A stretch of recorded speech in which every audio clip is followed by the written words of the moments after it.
నమస్తే పిల్లలు. ఈరోజు మనం ఒక మంచి కథ విందాం. ఒక చిన్న గ్రామంలో అర్జున్, రవి అనే ఇద్దరు అన్నదమ్ములు ఉండేవారు.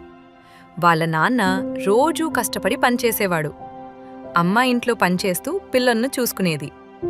అర్జున్ పెద్దవాడు. చదువులో చాలా బాగా ఉండేవాడు.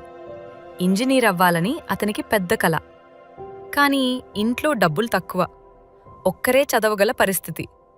ఇది చూసిన రవి ఒకరోజు అన్నయ్య దగ్గరికి వచ్చి అన్నాడు, అన్నయ్య, నువ్వు చదువు, నేను పనిచేస్తాను. అర్జున్ ఆశ్చర్యపోయాడు. కాదు రవి, నువ్వే చదవాలి. అప్పుడు రవి నవ్వుతూ చెప్పాడు, అన్నయ్య, నువ్వు గెలిస్తే నేను కూడా గెలిచినట్టే. ఆ రోజునుంచి రవి పనిచేయడం మొదలుపెట్టాడు. తాను సంపాదించిన డబ్బును అన్నయ్య చదువు కోసం దాచేవాడు. అర్జున్ కష్టపడి చదివాడు. అన్నయ్యకి రవి చేసిన త్యాగం అతనికి బలమిచ్చింది.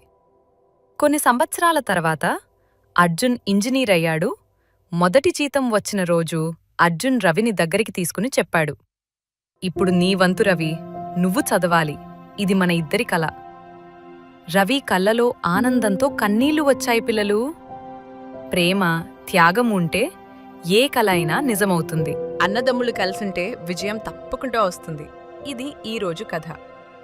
వీడియో నచ్చితే లైక్ చేయండి. చిట్టి కథల లోకంకి సబ్స్క్రైబ్ చేయండి.